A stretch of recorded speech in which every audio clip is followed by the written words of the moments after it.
Quand on a un planning à respecter ou quand on veut changer ses habitudes, ce qui est dur, c'est de s'y tenir. Ça nous arrive à tous de remettre les choses au lendemain ou de ne pas faire ce qu'on avait prévu de faire. On sait très bien que de faire ces actions serait bénéfique pour nous et que ces actions sont importantes, mais malgré tout, le passage à l'action reste difficile. Est-ce que ça t'intéresse de savoir comment faire pour passer à l'action et rester constant ? Et comment faire pour que ton passage à l'action ne dépende plus de ton état émotionnel, de comment tu te sens et de situations. Dans cette vidéo, je te donne 2 solutions pour passer à l'action, même quand tu n'as vraiment aucune motivation. Bonjour, j'espère que tu vas bien. Je m'appelle Seynabou, je suis coach et j'aide les femmes introverties à reprendre confiance en elles. Si ça t'intéresse, j'ai créé une masterclass gratuite. Je te mets le lien en barre d'infos et tu peux t'y inscrire dès maintenant. Dans cette vidéo, je voulais te parler du passage à l'action et te donner 2 solutions qui vont te permettre de pouvoir passer à l'action plus facilement. On est humain et on a tous des moments où on n'a vraiment pas envie de faire les choses qu'on avait prévu de faire. En tant que coach, je m'intéresse beaucoup au développement personnel et je cherche en permanence des astuces pour pouvoir améliorer ma productivité et mon passage à l'action. Et aujourd'hui, je vais te partager ces 2 solutions qui m'aident beaucoup pour passer à l'action plus facilement.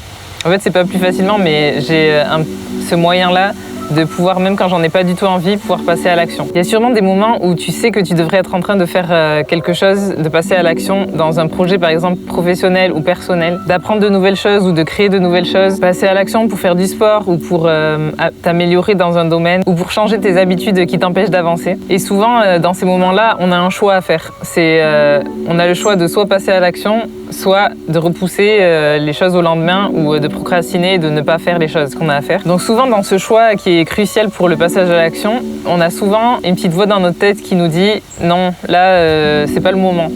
Non, j'ai pas envie, je le sens pas aujourd'hui. J'ai la flemme. » Tout le monde réagit comme ça nous arrive à tous d'avoir ces phrases en tête. En fait, ces petites phrases-là que tu entends, non, j'ai la flemme, j'ai pas envie, je pourrais le faire plus tard. Vraiment là, je le sens pas du tout. Ces petites phrases que tu entends là, en fait, c'est des phrases qui te créent des résistances. C'est quoi une résistance ? Une résistance, c'est une friction qui fait barrage à une action que tu voulais faire ou que tu avais prévu de faire. Par exemple, quand tu as planifié ta semaine et que tu avais marqué qu'à 14h, tu allais à la salle de sport, c'est cette voix qui te dit « Non, je le sens pas, non, j'ai la flemme ». Donc toi, tu te dis « Moi, je dois faire du sport pour avoir tel résultat. Je dois faire cette action qui va m'amener tel résultat. » Et ensuite, tu as ton mental qui va intervenir.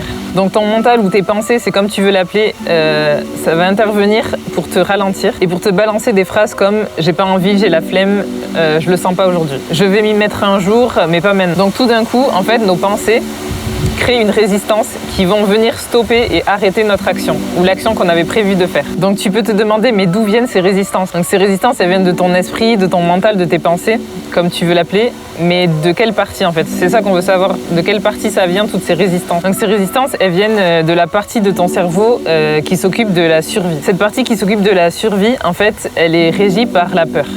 Il faut bien le savoir que cette partie de ton cerveau, elle agit par rapport à des pensées de peur. En fait, cette partie de ton cerveau, elle est chargée de te maintenir en sécurité. Elle est chargée de ta survie. Cette partie de toi, de ton cerveau, veut te garder en sécurité et te maintenir constamment dans ta zone de confort. En fait, cette partie de toi ne veut pas que tu sortes de ta zone de confort. Parce que pour elle, c'est seulement dans cette zone que tu es en sécurité. Il faut bien comprendre que cette partie de ton cerveau, elle croit que quand tu fais quelque chose qui est hors de ta zone de confort ou que tu passes dans une action qui n'est pas habituelle pour toi ou qui te demande de faire un effort, elle a l'impression que tu peux potentiellement mourir. Donc il faut que tu comprennes que ce qui te bloque, en fait, c'est cette partie de toi qui est régie par la peur et qui veut coûte que coûte te garder en sécurité et te protéger, même quand c'est pour faire quelque chose qui ne te convient pas. Pour cette partie de toi, tout ce qui est familier, tout ce qui fait partie de ta zone de confort, même si ce n'est pas bénéfique pour toi, elle va vouloir que tu y restes, que tu restes dans cette situation, que tu restes dans ces anciennes habitudes qui ne te servent plus. C'est cette partie de toi qui bloque en fait ton évolution. C'est pour ça que observer ton dialogue interne, c'est vraiment très important. Donc ma première solution pour pouvoir passer à l'action plus facilement, la première solution, ça va être de dialoguer avec cette partie de toi. Donc ça peut paraître bizarre, mais si tu veux passer au-dessus, il va falloir rassurer cette partie de toi qui a peur. Donc par exemple, quand tu avais prévu d'aller au sport et qu'au moment où l'heure arrive, où tu dois y aller, tu as cette voix qui te dit « Ah non, j'ai pas envie là, vraiment, je le sens pas du tout, j'ai vraiment pas envie. On va le faire une autre fois, au pire on y va demain. » Cette partie-là qui te parle en permanence et qui veut absolument pas que tu puisses faire ce que tu avais prévu de faire. Cette partie de toi, en fait, il va falloir que tu la rassures comme un parent. Tu peux lui dire ok, j'entends ce que tu me dis, ok, je comprends ce que tu me dis. J'ai compris, aujourd'hui, t'as pas envie d'aller faire du sport. Je sais que tu le sens pas, que t'as plutôt envie de rester là assis sur le canapé, à regarder des séries ou à scroller sur les réseaux sociaux. Je comprends que tu préfères faire ça. Mais en même temps, moi, j'ai envie de faire ça. Moi, j'ai envie d'aller à la salle. J'ai prévu d'aller à la salle, donc je vais y aller. Faut que tu vois cette partie de toi, de ton cerveau, de tes pensées comme un garde du corps. En fait, c'est comme un garde du corps qui veut te garder dans ta zone de confort et qui veut pas que tu en sortes.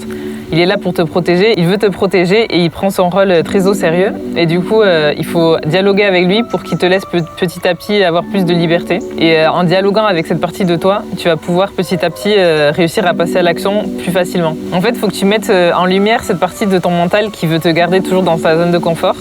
Et que tu le rassures en le remerciant. Merci de t'inquiéter, mais ça va aller, moi je sais que je peux faire ça, donc je vais le faire. Donc comme tu l'as compris, la première solution c'est d'avoir un dialogue avec cette partie de toi qui veut te garder dans ta zone de confort. Cette partie de toi, elle est tout le temps en train de te parler sans cesse dans ton esprit. C'est des pensées qui sont comme en bruit de fond, mais qui font qu'on a certaines émotions et qui nous empêchent parfois de passer à l'action. C'est pour ça que c'est très important de s'occuper de ses pensées et de son dialogue interne pour après pouvoir changer ses émotions et ses actions. Parce que quand on a des résistances qui viennent des pensées, ça bloque tout le reste du processus. Et du coup, en s'occupant de ses pensées, on peut débloquer en fait certaines situations et passer à l'action plus facilement. Donc ma deuxième solution, c'est de ne pas discuter avec cette partie de toi et de te concentrer seulement sur le présent. Si j'avais décidé de filmer une vidéo et que sur le moment, j'ai pas du tout envie de la filmer, ce que je vais faire, c'est que je vais me rendre compte de mon dialogue, en fait, que je suis en train de procrastiner, de me dire que j'ai autre chose à faire que de filmer ma vidéo ou que je pourrais le faire plus tard, parce que là, sur le moment, je le sens pas. Ça, je vais avoir tout le temps des pensées qui vont venir, en fait, parasiter l'action que j'ai envie de faire. Donc à ce moment-là, je me concentre sur le présent et je sais que ma caméra, par exemple, elle est dans ma chambre. Donc je vais aller me diriger d'en bas de ma maison, en haut. Donc en montant les escaliers, je me concentre sur le présent. Et je me dis, je vais filmer ma vidéo, un pas, l'autre pas, je vais filmer ma vidéo, je vais filmer ma vidéo, je vais filmer ma vidéo. Et ça jusqu'à que j'arrive devant la caméra. Donc en fait, je ne discute pas du tout avec ces voix. J'entends ces voix qui essaient de me persuader de ne pas aller faire ma vidéo, mais je vais quand même ne pas les écouter, ne pas négocier avec ces voix et me concentrer sur le moment présent, sur ce que je vais faire ou que je suis en train de faire. Et en fait, ça va me permettre de passer à l'action, un pas après l'autre. Ensuite, je prends ma caméra, j'allume ma caméra et je commence à filmer. Du moment où on a commencé l'action qu'on avait à faire, notre voix s'arrête. La voix dans notre tête s'arrête parce que maintenant, elle sera seulement focalisée sur le présent, sur l'action qu'on est en train de faire. Et ensuite, tu peux te retrouver à filmer ta vidéo pendant 4 heures et ne pas t'en rendre compte. Je suis sûre que ça t'est déjà arrivé de ne pas vouloir faire quelque chose et une fois que tu t'y mets, tu vois plus le temps passer et tu y es pendant 4 heures. Le problème, c'est que c'est l'avant du passage à l'action qui est difficile. C'est comme on dit, c'est pas d'être dans la salle de sport et de faire du sport qui est dur, c'est d'y aller. Et en fait, c'est ce petit moment entre la pensée et le passage à l'action qu'il faut réussir à gérer. Donc pour te résumer, si tu as du mal à passer à l'action, je te propose 2 solutions. La première, c'est de négocier avec cette partie de toi, cette part de ton esprit qui est basée sur la peur, une partie qui est conditionnée pour te garder dans ta zone de confort. Et tu peux dialoguer avec cette part de toi. En fait, il faut que tu te rendes compte que tes pensées, c'est pas toi. Tu peux te dissocier de tes pensées. C'est comme par exemple ta main, c'est pas toi ta main, c'est une part de toi. Et ton esprit, ton cerveau aussi, c'est une part de toi. C'est pas toi, c'est pas qui tu es. Donc en fait, si tu écoutes trop ton esprit et tes pensées, ça va te ralentir. Ensuite, la solution numéro 2, c'est de ne pas discuter avec cette part de toi. Donc vraiment, il n'y a pas de négociation à avoir avec tes pensées qui veulent te garder dans ta zone de confort. Donc quand tu avais prévu de faire quelque chose et que tu as des pensées parasites qui viennent, la chose à faire, c'est de te remettre dans le moment présent et d'y aller petit à petit, étape par étape, un pas après l'autre. En fait, c'est pas parce que ton mental te dit quelque chose que tu dois le croire. Faut que tu dises que c'est pas ton mental qui est en charge de ta vie, c'est toi qui es en charge de ta vie.